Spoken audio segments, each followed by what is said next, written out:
Hi everyone, welcome back to the Fish Keepers. It's been a while since I've last posted and I have this new series I would like to do starting down here in the basement. I'm going to be posting one of these videos every first of the month. First of the month was yesterday. It's January 2nd today. Today's the day this video is probably going to go out. Let's see. I don't know.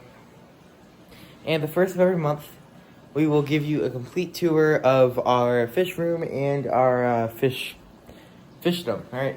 And we'll see how this goes, right? I mean, we make a lot more progress than your average couple of people who do fish stuff. We make a lot more progress in a month than most people do. See, like, it's almost unrecognizable down here from the last few times that you guys have seen this. I think it's almost a year now. So I'm actually going to start over here in this top left corner. Okay, so here we have two of these mollies. They have a swordtail tail. They're really epic. I have two of them in here. Well, that one's a female, that one's a male. We're trying to get them to breed, which they still haven't. And over here are our classic guppies, which we had a big incident. We give a lot of these away. A lot of other stuff happened. They didn't like that. A lot of other stuff happened, so now we're just down to these. We're gonna be breeding for the store. Specific trios. We keep them in 2 tanks, a male tank and a female tank, probably this tank. And then whenever we would like to breed them, we're running low on stock in the store. Put the male and 2 females of the same species into one of these tanks or into a circular aquarium,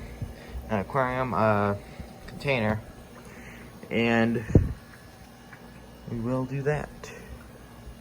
Next up on our list is this tank here, which is our copepod tank. If I sat here for 10 or 20 minutes, you'd be able to get some. We have also some snails in here and some crabs that are both in this tank. The copepods are in here to feed certain fish that we'd like to keep in the future. Next up, we have our mustache goldfish. If you follow me on Instagram, which you should be, then you would know that we actually have a goldfish tank that has been set up out in the outside, right? And he's normally be in there, but we quarantined the fish today, which we're glad we did because one of them has a fungal infection. So that's why you quarantine your fish. Otherwise, this guy would get it too. So he's down here, nice and safe. Here will be a shrimp tank. It currently isn't a shrimp tank, but that is something that it will be in the future. Now these tanks are, like I said, breeding tanks or quarantine or separation or whatever we want to use these tanks for. These are just 5 tanks. We're going to be going to the fish store in a few days, which I do intend to vlog. We'll see if I do.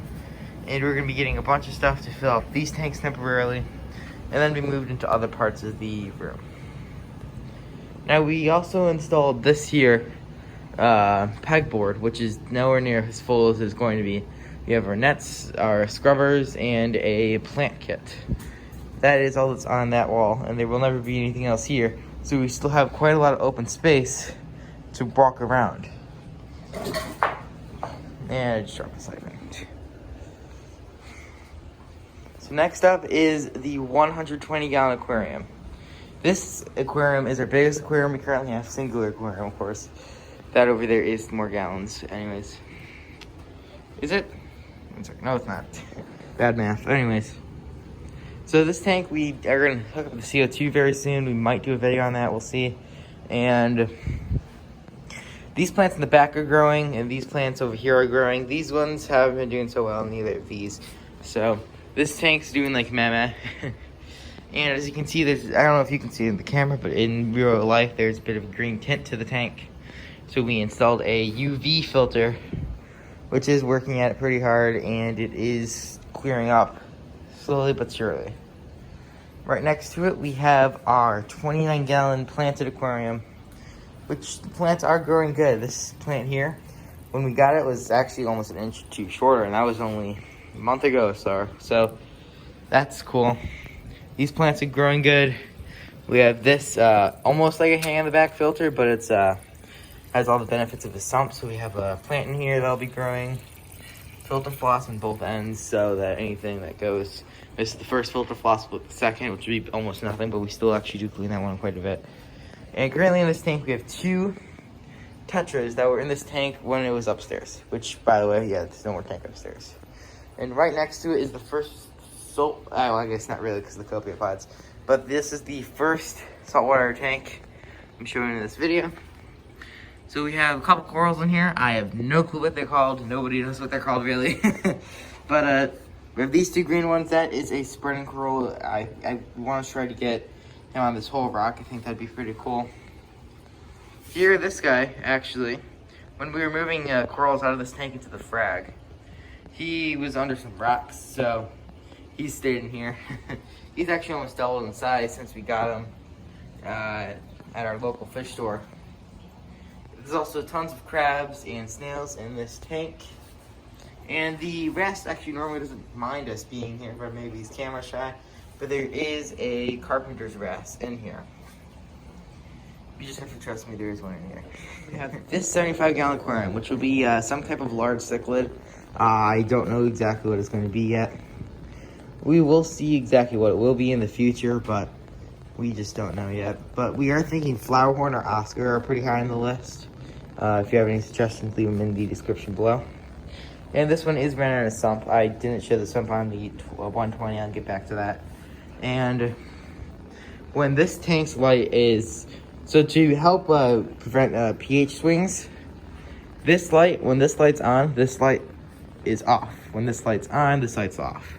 So that way that there's always light on some part of the aquarium, and it'll prevent large pH swings.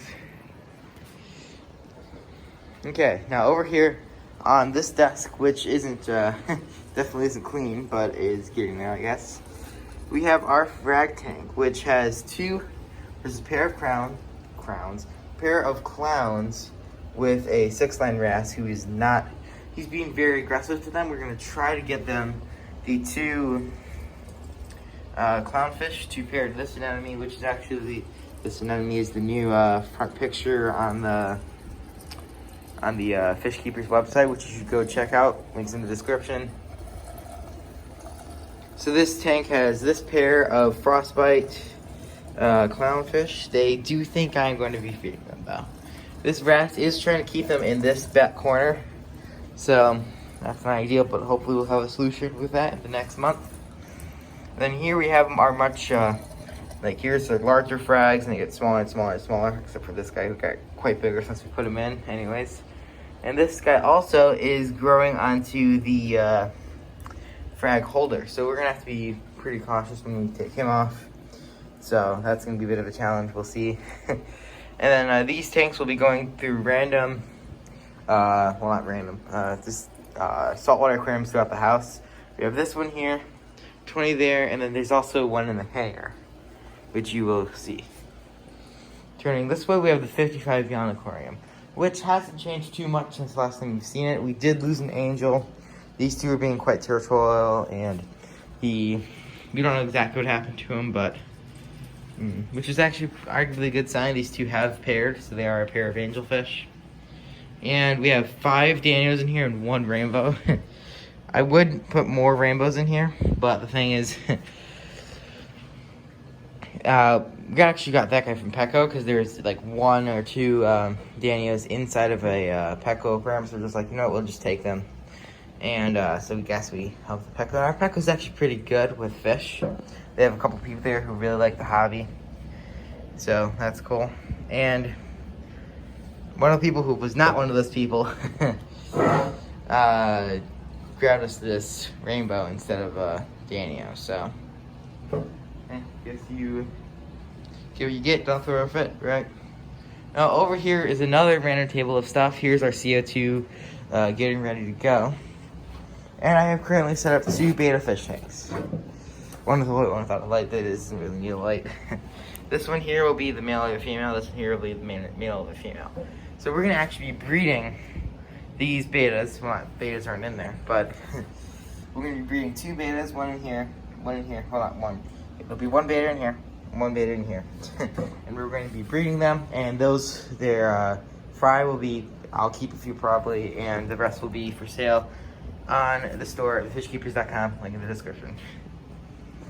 So there's one more thing I did say I was going to show you, which is the sump down here on the 120, just because the frag has one too. The refugium isn't doing too good. We need CO2 before we add more plants. That is our biological media, a nice log cabin with that, which used to be in the 29 and one was upstairs. Up at the tank started when we took that one down. And that's our return pump, which goes back up to the aquarium. And we got this at a really good deal for a drilled. We bought it drilled, it was used. But the problem was that the hole was in the exact center of this square. So we actually have this hill here, which we were originally going to have a hill, much smaller hill than we currently have. But there's a PVC, which you can see the top of it there, running down and across into that hole, which is in the center of the right half of the aquarium. So split it in half, it's in the exact center, which is a bit, of course, annoying. Which then flows down here. As you can see, there it is in the center of the aquarium. And into our sump, which sumps have lots of benefits. And you can find tons of articles on them, including on my website. So if you want to know more, you know where to go. And last, and certainly not least of the downstairs area, which is all I'm going to be doing for today, is this here sump. This here is the, this one has a very good refugium compared to the 120. And it is almost completely full of biological media and such. We have their skimmer, which hasn't been working too good. We need to get that to fix better. We need to get that working better. Return pump is here, and we have a auto top off, but we can't find a pump that's slow enough for this gauge to work. So that's a bit annoying. Including some like tiny, like this big pumps. Those still go too fast for the system to work properly. Tanks, we will be setting these tanks up sometime in the future on a big stand. We're calling it the monstrosity. It'll be going where that white table is and where that stand back there used to be. Right there will be a big old rack of aquariums. And over here is the RO, which this is the beta system. This year's saltwater, we'll mix saltwater in here. We currently have 10 gallons of saltwater. And up there, these are just our normal. This is RODI. We have two RO filters. This is an RODI and this is an RO. We are going to hook the RO up to its own separate system of this. So it'll be another barrel like this on the far left, which this RO will pull water into. Our normal RO water is really good for fresh water.